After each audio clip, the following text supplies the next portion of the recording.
Hello, FWOAC fans, and thanks for joining us for yet another week of Filmcast Without a Cause. I'm Jacob Rosdale, and I'm joined, as always, by PB Patrick Boberg. How's it going? It is going fantastic, Jacob. Nice to hear your voice. How are things in North Carolina? Things are good. I do have a quick disclaimer to put out there. I'm feeling a little under the weather, so I want to apologize to you, Pat, and the listeners if throughout the show my voice gets scratchier, or you hear me sip my tea, or if I fall asleep at any part of the show. Just scream at me, Pat. I have my earbuds in, so. So if you start to get crabby, I should just tell you to go take a nap, and I'll finish the show by myself. You can handle it.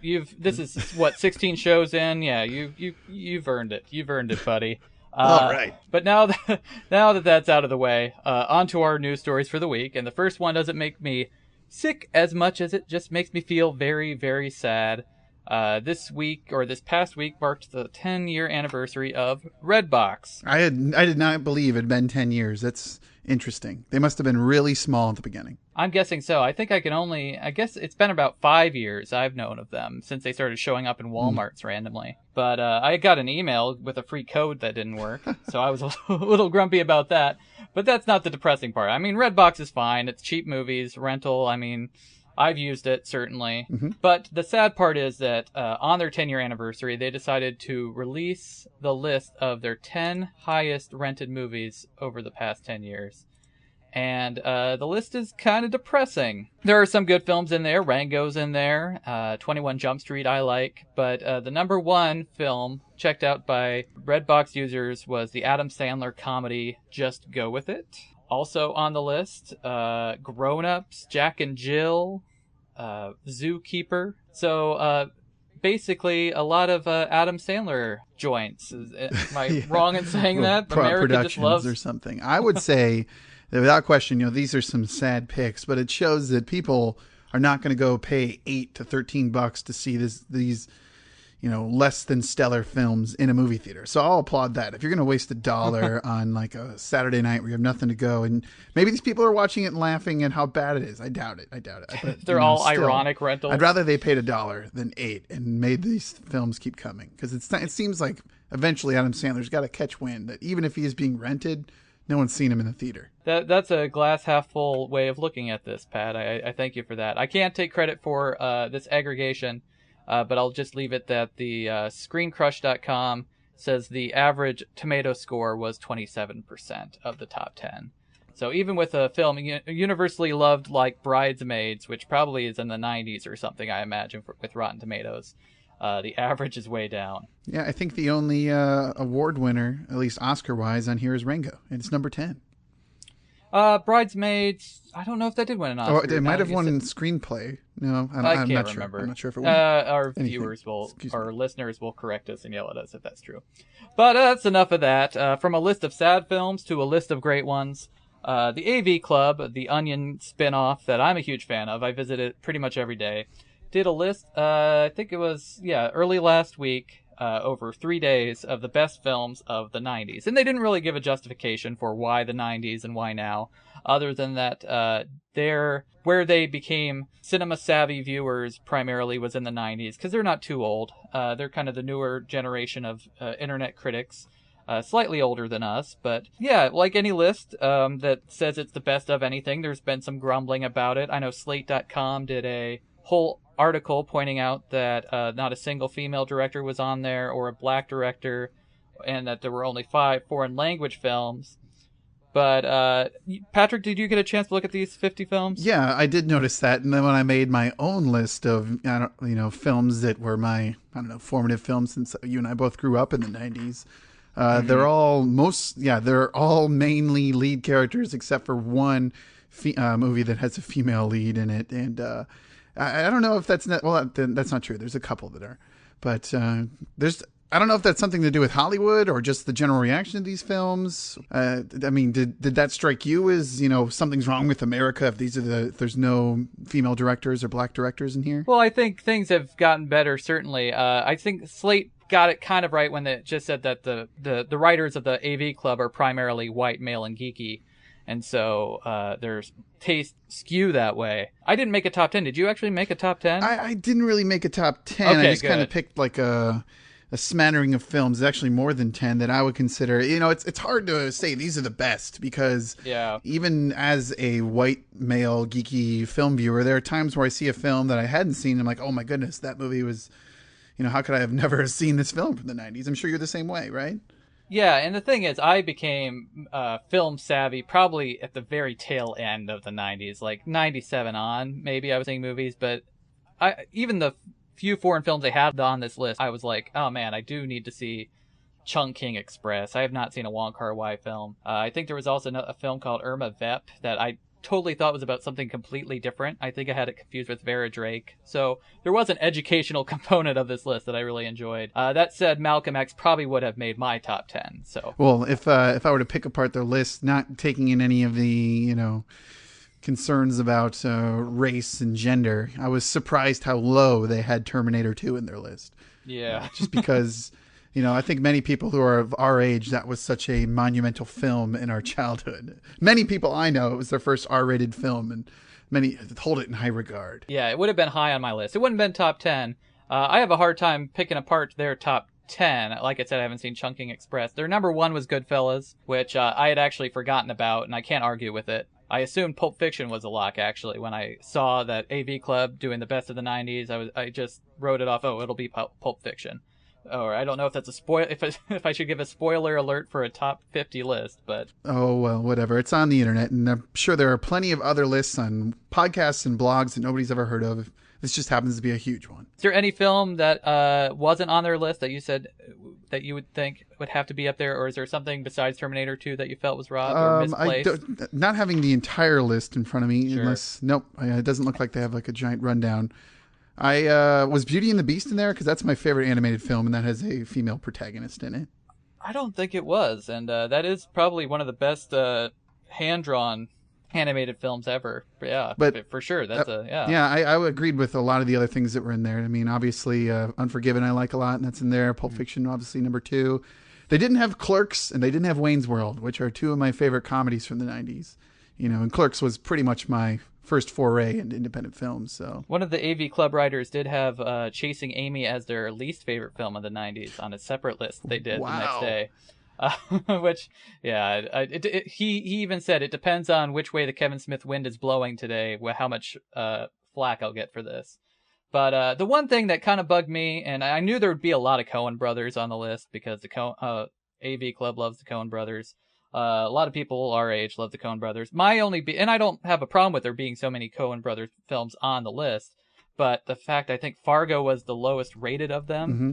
And then Big Lebowski and Miller's Crossing and Barton Fink were all above that. And I think Fargo's their best film. And that would have probably even cracked my top 10. I think it's one of the best films of the 90s. I like the Coen brothers a lot. And, Miller's Crossing was, I think, their top rated in the list. And that's actually the film that I watch over and over again because it's just the perfect mix of gangster and cool. And, I don't know, just following that plot is very, very interesting to do. Sure. Well, speaking of films of the 90s, it's been a weird week for one of those films, Jurassic Park. One of my favorite movies, now that I'm talking about it. I don't think that's on that list either, and it should be. If you want to talk about major films of the 90s, that would definitely be a tentpole film for entertainment and blockbuster. I don't know if it's one of the best, but it's definitely a film that I remember the experience of seeing it with my aunt and her screaming and digging her nails into my arm. But, as a little kid, that was an amazing film to see in the theater. Oh, for sure. And I think it captured all of our imaginations, and we all dreamt of what it would be like if there was a real-life Jurassic Park. And if Tyrannosaurus Rex were to eat us while we were sitting on the toilet.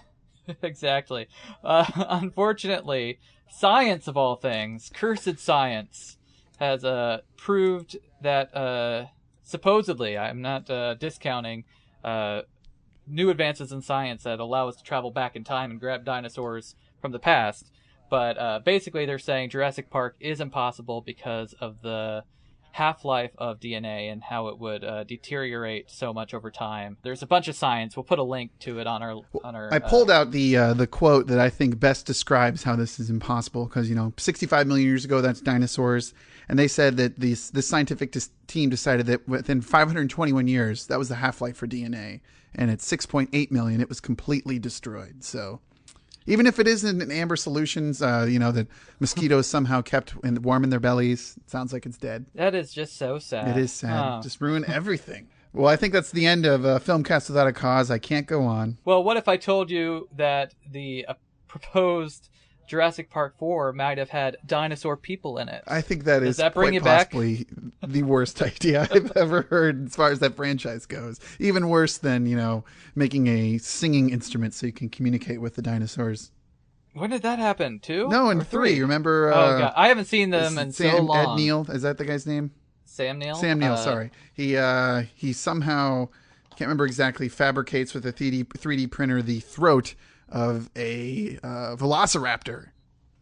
So he can talk to them? Oh, he just... I don't want to spoil it, even though this movie is 10 years old, but it becomes very important at the end of the film. Well, maybe someday Jurassic Park will be a feature on the FWOAC Franchise Flashback. But you know what? I actually don't think that this, and I should say, this news didn't leak today or this week. Concept art of it was released. There was actually a script printed on Ain't It Cool News, or a review of the script on Ain't It Cool News, and they were kind of favorable about it, though they said it was totally wackadoo. I didn't read the whole thing. I'll send you the link so you can put it on our website. But I don't know. It's so different than the other 3 that I think if they were to make a 4th one, it would have been something different than scientists being chased by dinosaurs. Yeah. So I don't know. I'm pro dino people. I hope it gets made in some alternate universe. Well, if they do have it made, it sounds just like a freak of nature, or something. Maybe it'll be dinosaur human gladiators, and there'll be some 65 million years in the future. If they didn't talk, if they were just like soldiers, and they weren't really human smart, like I can see that working. I don't know. Well, it's almost kind of related to Alien Resurrection, which we'll get to later on in the show. Ah. You know what? I want to see these human dinos so much, I'm just going to go ahead into this next story and say I would kickstart it. Oh, okay. Well, then push us on. What's this up with David Fincher? How much is he trying to raise, by the way? Oh, I should look that up. But David Fincher has been trying to get this animated movie based on a comic book, which is a pretty cool comic book. It's an indie comic book called The Goon by Eric Powell about he's basically, the Goon is a mob enforcer in a town full of or the other gang in town is made up of zombies, and he just fights zombies the whole episode, or the whole series. It looks like he's trying to raise $400,000 to make a movie, and this is probably the highest profile Kickstarter I know of. Again, I don't follow technology news as much, but a major film director like David Fincher going to the public to fund a film, which he's been trying to make for years. He has a cast like a Paul Giamatti, Clancy Brown. He's had the voice cast lined up for years. There's a trailer out there, but there's 26 days to go, $123,000 raised to $400,000. $400,000, excuse me.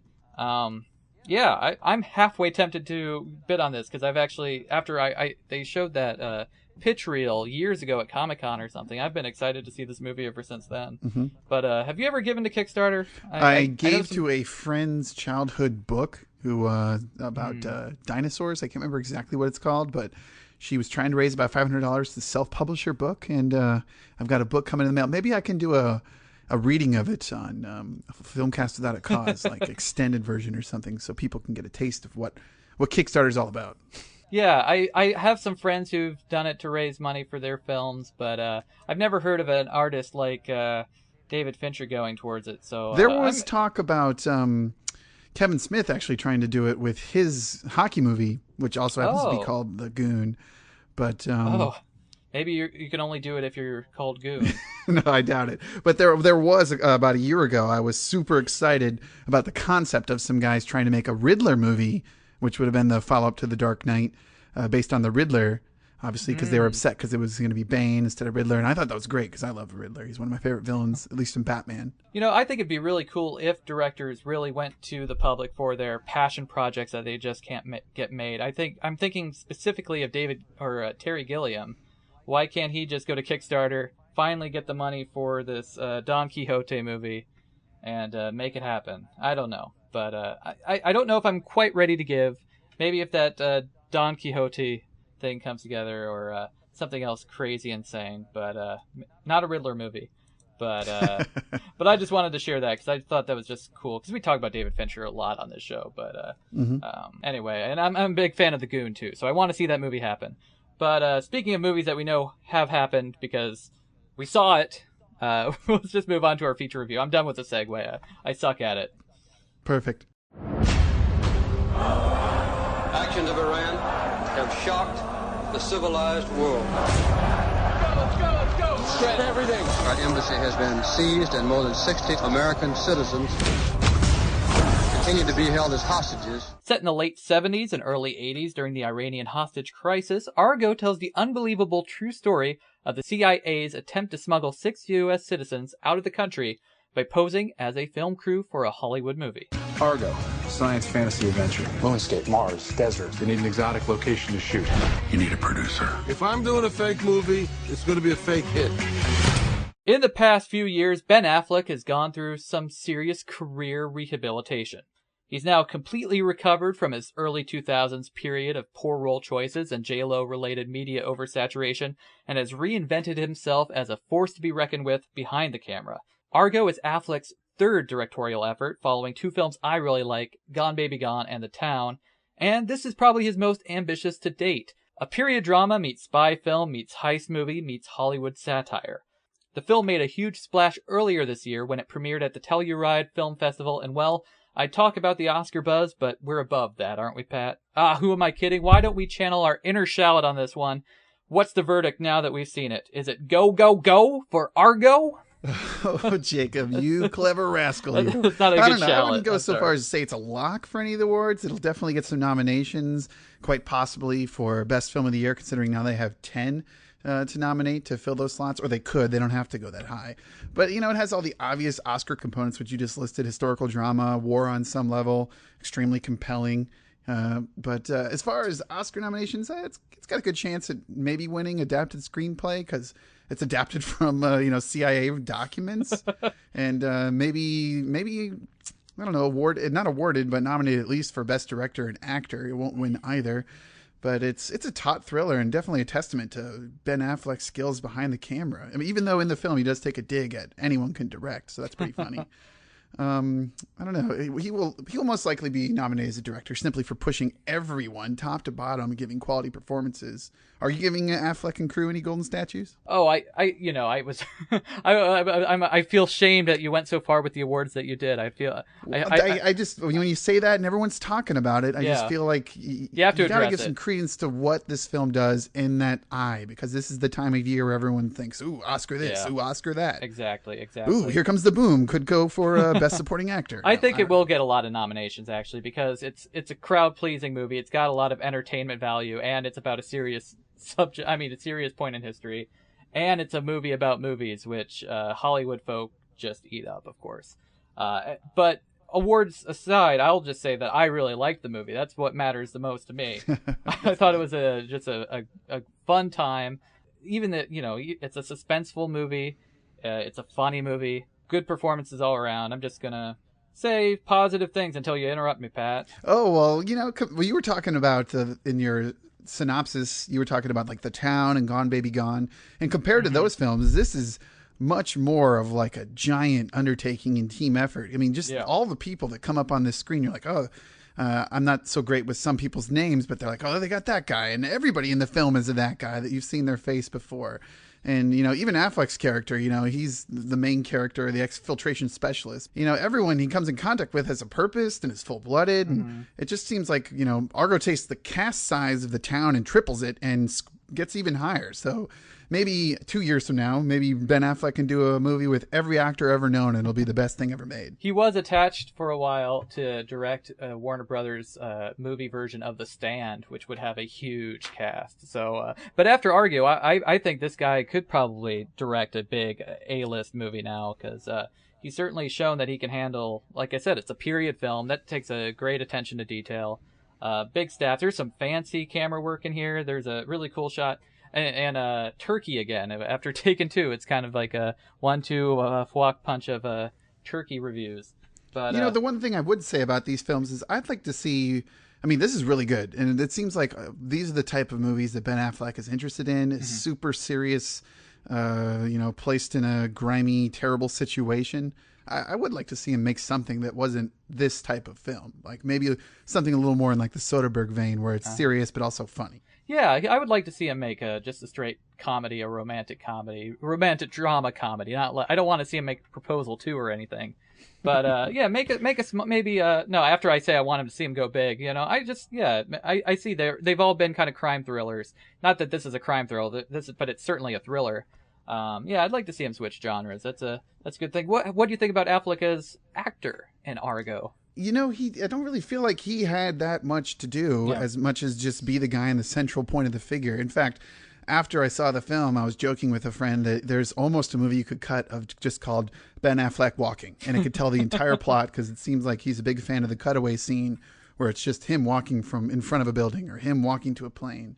And he's very low key. I think he kind of took a cut from Clint Eastwood after, Geely and all those other Jersey Girl, where it's just him trying to act. He just said, I'm going to be Mr. Low Key and let everyone else around me act. Maybe you're onto something. Maybe the fewer lines you have in a movie, the easier it is to direct yourself in it. So, obviously this film is a historical film, and that's something that we talked about the Academy earlier. That's something that people talk about, and it's based on a true story to some extent. They obviously took quite a few liberties. I read that none of the, tension scenes in the film happened. I mean, what did you think about the portrayal of history and maybe even the portrayal of Iranians? Because I've heard some people say that this is just another xenophobic film where the people that we don't know are the scary people, the brown people screaming. I didn't think about that, but there are a lot of mob scenes in this, and there are very few sympathetic Iranian characters. I can only think of one. See, I kind of felt like they set this film up in such a good way to say that this is a country with all this history and, very dogmatic belief in their religious beliefs. And then all of a sudden the CIA comes in, throws a coup and replaces them with a Western-friendly dictator who changes things. And they just got fed up. And when I was looking at other people's thoughts about the xenophobic idea, I was thinking, I feel like this is just another way of showing that not all revolutions are the Arab Spring or wherever, where people are going to be in the way of free-thinking democracies. Some people revolt in ways that are dogmatic population movements. And I will say, if you are someone who is maybe hesitant on going to Argo because you're not too familiar with the Iranian hostage situation or the situation in Iran, it does something that I don't think a lot of historical dramas really do, to take the time to explain the politics. And I'm sure someone who is far more knowledgeable than me would maybe think that's redundant or silly to do at the beginning of your movie.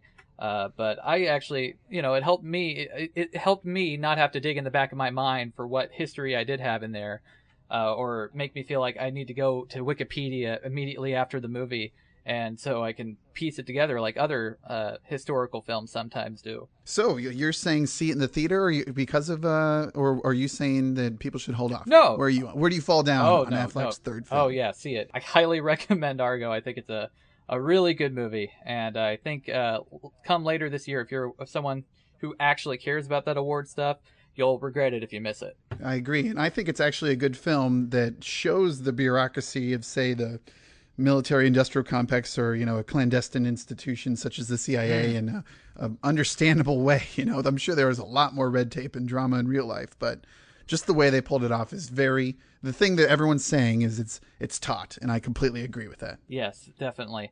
Argo is rated R for language and some violent images. We're going to come back and talk about what's new on DVD before we get right into the FWOAC Franchise Flashback. Stick around. Time for one of my favorite parts of the show. It's when we talk about what's new on DVD. This week, the week of October 16th, one of my favorite films and a bunch of things I haven't seen. One of those films I haven't seen would be Chernobyl Diaries, the horror film, just in time for Halloween. Madagascar 3, Europe's Most Wanted, which had the script of which was written by, his name is escaping me at the moment, I should have written it down, director of Squid and the Whale and Greenberg. Oh, Noah Baumbach. Noah Baumbach is a screenwriter on that. Right? Apparently, it's one of the weirdest cartoons you can see. And if TV ads have taught me anything, is you can get a free rainbow wig with purchase of Madagascar 3 and certain things. One of my favorite films of the year so far, Moonrise Kingdom, is out. If you're a Wes Anderson fan, you should definitely check it out. Latest Neil Young documentary, Neil Young Journeys, is out. I'm a Neil Young fan, but he makes a documentary like with every CD he puts out, so I probably will not see this one. And a film that I'm sure will be popular on Redboxes everywhere. That's My Boy, starring Adam Sandler and the other guy who quit SNL this year. Andy Samberg. My drugs are kicking in, Pat. I apologize. I'm forgetting. Oh, that's fine. If you, like I said, if you need to take a nap, I can just, tell Pat Boberg stories about what I did this weekend, taking our garden apart. Oh, did you get to see any movies or television in between all of that? A little bit. I watched we're moving on. Yeah. Very nice segue this time. The recommendations. Let's see. I watched a film. Have you heard of this website called abetterq.com? No. This is a website, abetterq.com. For those who didn't hear me, it's a website that takes all the films that are on Netflix and takes them based off of their Rotten Tomatoes score and says which are the films that maybe you're overlooking and you should check out. And there are thousands of films, obviously, on Netflix, and a majority of them I haven't seen and probably just skip past because I don't know what that poster is. But I was just betterq.com. You go there, you can pick what you want. If you want a foreign film, a thriller, and you can reduce those. You can set the timeline for where you want it. Anyways, I just went to the main page and I've just decided to open up my mind and see films I have never heard of. And I picked this Argentinian film called Liverpool. And when I decided to watch it, I thought it was a British film. But then they started speaking Spanish, and it was. I'm a big fan of films that take chances and do things like just tell a completely different style story. And in this movie, the credits come first. And that almost makes you think that it's going to be like a film in reverse or something, a la Memento. But it's a very interesting tale about a man who's out on an ocean oil boat, and follows him as he decides to go see his mother, who he hasn't seen in 20 years. And there is very little dialogue, very little cutting to the film. The editor must have had the easiest job in the world. But if you don't see that film, I definitely think everyone out there should check out abetterq.com, Queue, Queue for Q, that is. And you'll find things on there, and I'm still going to do it. I think this is going to be what I'm going to do every week, is find something on there and then tell you about it. That might be fun. If I could guarantee that I have time to watch a movie every week, I would take you up on that challenge for sure. Pat, you lived in San Francisco for quite a few years, didn't you? Or just a couple years? Well, 2 years. If anyone out there is like me, if you're in your early 20s and you live in the Bay and you have any hopes of buying a home, raising a family, San Francisco is not going to be the place to do it. It's way too expensive. But where are you going with this, Jacob? Why I bring that up is I saw a documentary. I saw it in my ethics class here at Wake Forest University, and I'm writing a blog post / required essay for it as we speak. Not as we speak, because I'm recording a podcast. But it'll be on the website probably later this week if I get my butt into gear, of a documentary called The Bridge. I think this would have been before you were in San Francisco. You're right, but I did see it while living in San Francisco, and it is a depressing and albeit a little long, but depressing film. Yeah, it's about 3 times as long as it needs to be. But the basic concept for those who are not familiar with The Bridge, it's a 2004 film where the director Eric Steele had a crew of 4 cameramen film the Golden Gate Bridge for a year's period, focusing specifically on the people who decide to go to the Golden Gate Bridge to commit suicide. And there's all sorts of ethical problems with this, because he lied to the Bridge Commission about what kind of film he was making. He interviews the families of the people who jump off the bridge, but he didn't bother telling them he had footage of their family member or friend dying. And then there's the whole question of why, of showing these deaths, even though they're public, and you're if you do anything in public legally, you can get filmed, and that includes your death. But it's not a film I'd highly recommend, because as you said, it's really long. It can get its point across in half an hour or so. But it's definitely a film that will stick with me. And I just wanted to mention that I saw it, and that there will be a blog post about it. And the whole film is available online. We'll throw a link to that as well.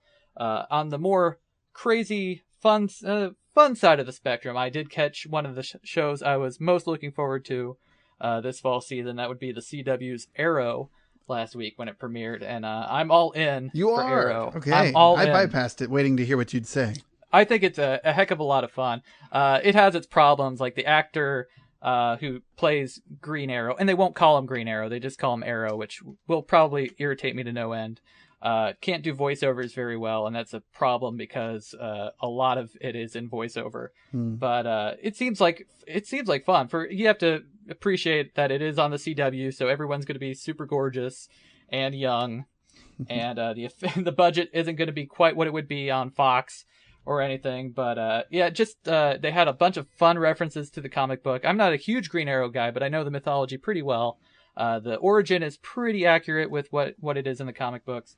But looking ahead, seeing articles, New York Comic Con I think was this week, and they teased out some of the villains that were going to be on the show, including Deathstroke the Terminator, who is a big deal in the DC universe. And I'm all in on this show. It's goofy fun. It's kind of the superhero show I've always wanted to be on television that isn't trying not to be a superhero show. Like a Smallville, he'd never wear a damn suit. And Heroes, they never wore uniforms. Like, he has a uniform. He fights crime. There will be supervillains. It kind of reminds me of the 90s Flash TV show I loved so much. Is it a big ball of ham, at least acting? It's pretty hammy. But, I don't know if a Green Arrow movie would work as well as I think a TV show will, because your standards are a little bit lower. So I recommend Arrow. I think the pilot's still online. I think there will be a new episode this Wednesday and the day this podcast drops, and it will introduce the villain China White, who is from the comics, I think from Kevin Smith's run, if I remember right. So as long as it's going to be maybe a guilty pleasure, but I can't say it's as good as Last Resort or Walking Dead even, as far as comic book shows on television go. But I'm all about the Arrow. Maybe a couple episodes in, I can get you, if there's nothing good on in the movie theaters, and we'll review the first couple episodes or something. Oh, okay. Well, we'll see if that happens. And the final, we'll go quick about this, but I have to thank you for probably my favorite thing of the week. Pat, you emailed me earlier this week to let me know about a podcast on the BS Report. Now, listeners, Pat is a much more well-balanced man than I am. He listens to sports things, and I'm grateful you did at this point, Pat, because I otherwise would not have any idea that Arnold Schwarzenegger would have been a guest on this sports broadcast or podcast, whatever they're calling them nowadays. And it was a 1-hour interview, mainly talking about weightlifting, but I still find that part of his life very fascinating. And he was promoting a film that is available on ESPN.com called Arnold's Blueprint. I highly recommend watching the film first, probably, before listening to the podcast. The podcast goes much more in depth and is ultimately more interesting, but there will be no point to watch the film if you don't see it. I'm sorry, I should have told you that before I listened to the podcast, because that's the exact route I took, the podcast then the film. But yeah, you'd say it's good for film fans too? Yeah, it's a short doc. It's like 12 minutes long or whatever. But if you like listening to Arnold talk and not talk about, as Pat, you talked to me before the show about politics, it's fun. I mean, you realize how much of a driven guy this was. The story he tells in the short film Arnold's Blueprint is pretty incredible. The film itself goes a little crazy with digital zooms. Yeah, like they had one shot of him and then they just zoom in and zoom in and zoom in, even though like obviously the camera isn't zooming in, it's all in editing. But no, it was cool. It got me pumped. I wanted to go work on my body. Well, the podcast too is really interesting because you hear about like Andre the Giant and Wilt Chamberlain and just him coming up and how big a deal. Nobody ever thinks about it, but how big a deal the Conan the Barbarian film was to him. It's to him, he talks about it so much that it's like this life-altering thing for somebody. Nobody ever thinks of about Arnold as Conan, but to him, it was the thing in his life that changed everything, and obviously for good reason. The one part of the podcast that made me laugh and made me wonder if I could ever really trust anything that came out of Arnold's mouth is when he called Conan the Destroyer a great movie. I was like, oh, maybe the guy just loves everything he does. But yeah, Conan the Destroyer, not a good movie. But I want to thank you, Pat, for bringing that to my attention. I love Arnold. I highly recommend the podcast and Arnold's Blueprint. We'll put a link on the website.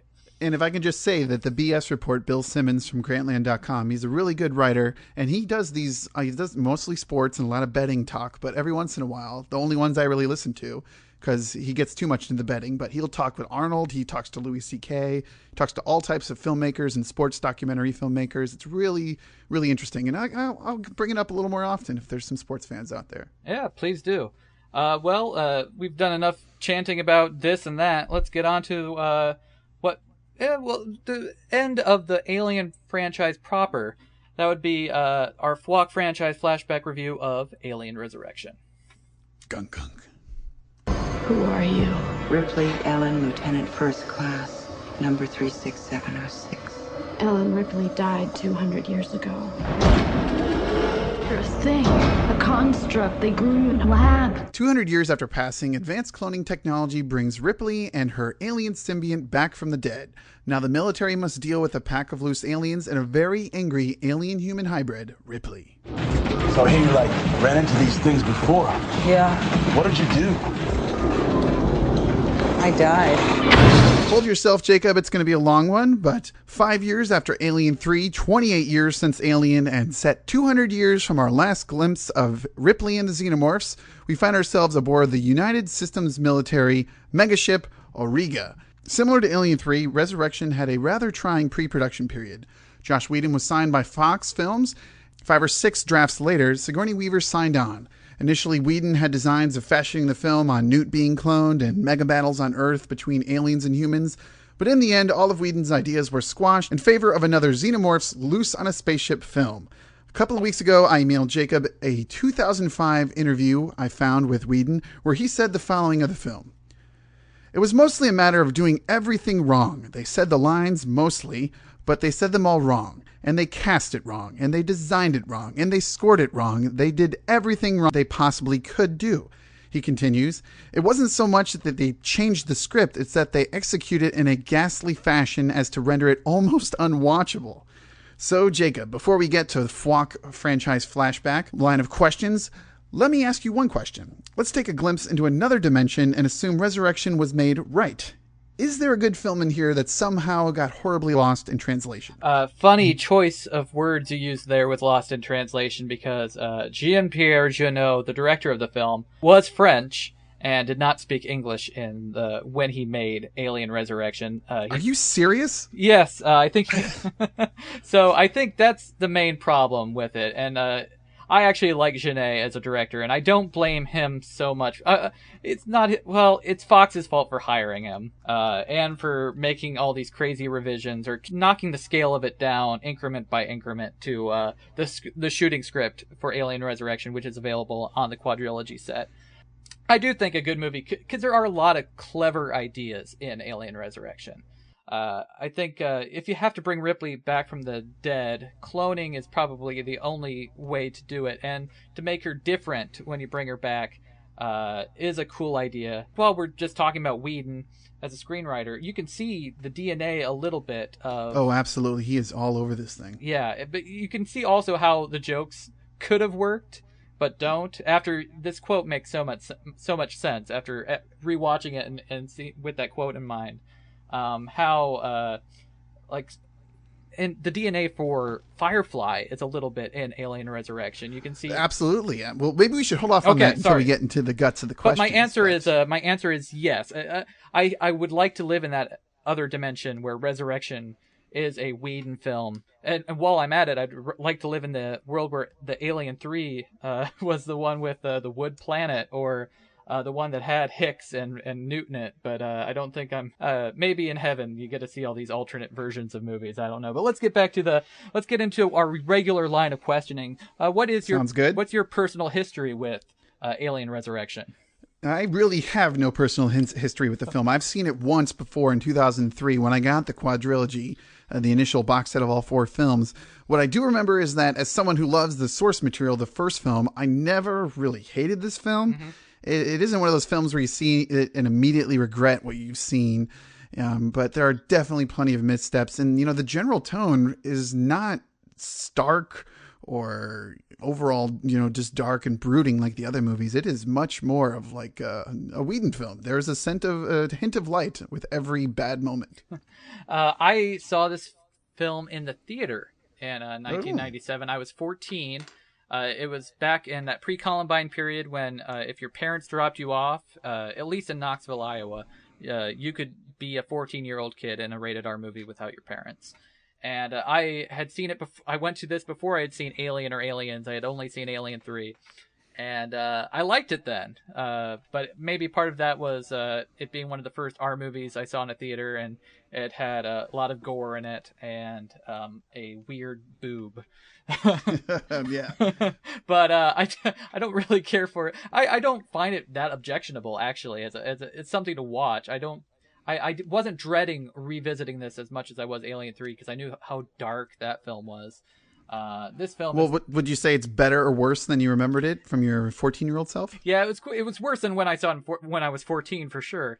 But I watched it when I got the DVD set as well, and I certainly don't think it's good.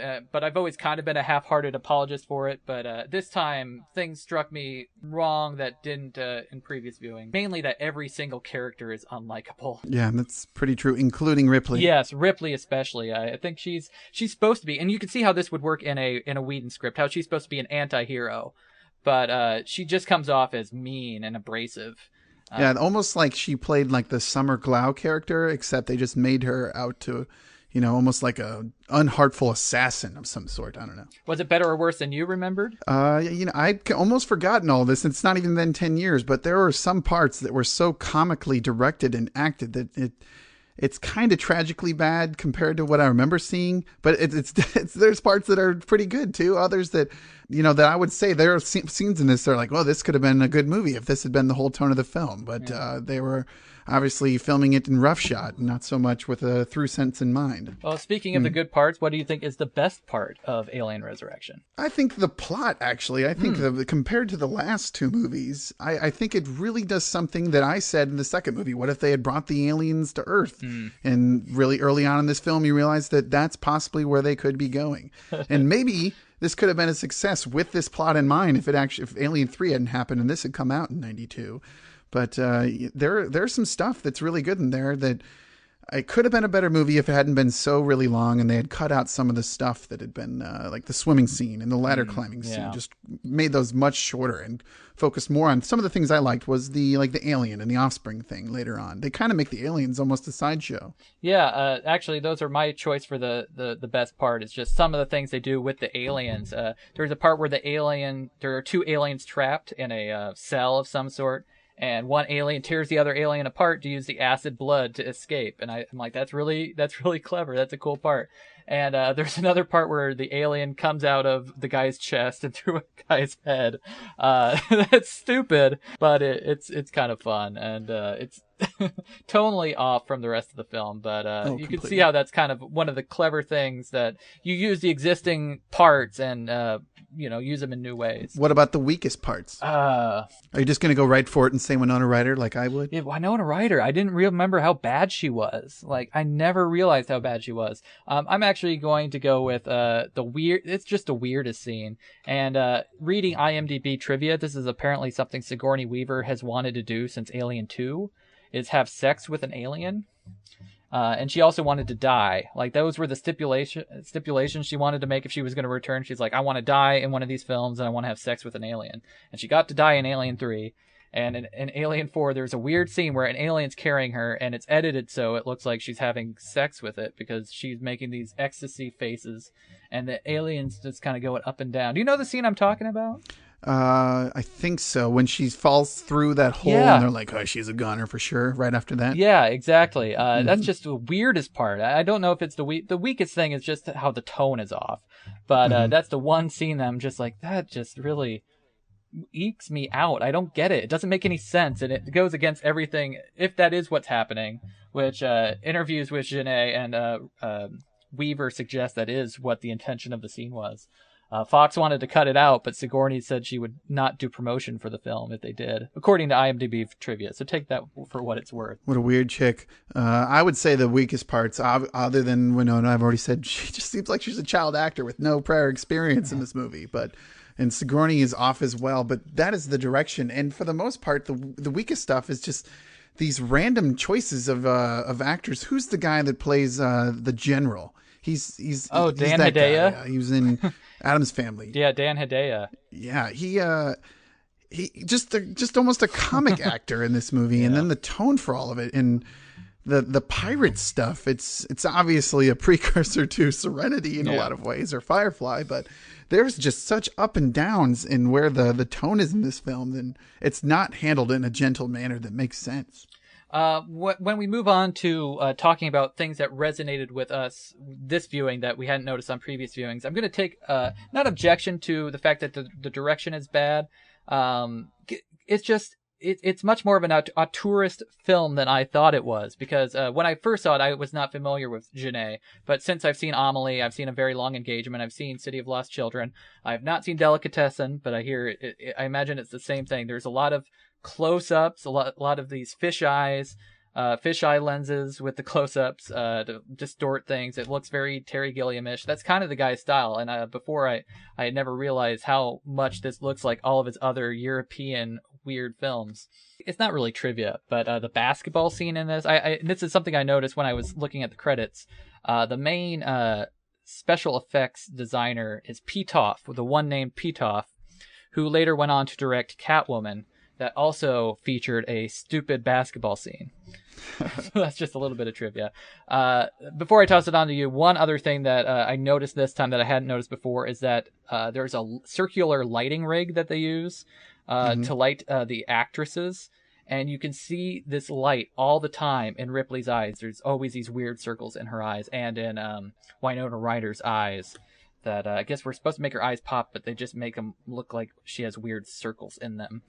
Well, I think that's maybe a choice that maybe people who make films notice more than fans of film. Yeah, that's true.